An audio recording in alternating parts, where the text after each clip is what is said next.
we don't know the exact figure for how many people arrived in crisis conditions in 2016, but we have good figures for 2015. 1 million. 1 million people arrived.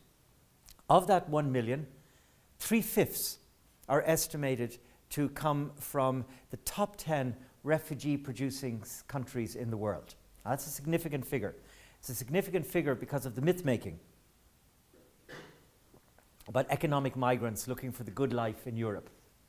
The fact is that a significant majority of these people are coming from the countries where typically those who arrive are entitled to international protection. They are legitimately considered to be fleeing from persecution. So it's a statistic that needs to be told and retold and retold to counter the myths. I'll come back to myths at some point later on. Staying with statistics, somewhere between 30 and 40% of the 1 million are children under 18. Somewhere between 30 and 40. That means somewhere between 300,000 and 400,000 of those caught up in this drama just last year were kids.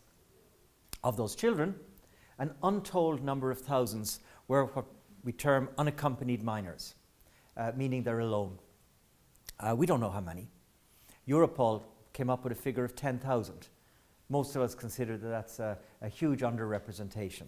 And in fairness to Europol, it presented that figure as a figure of at least 10,000.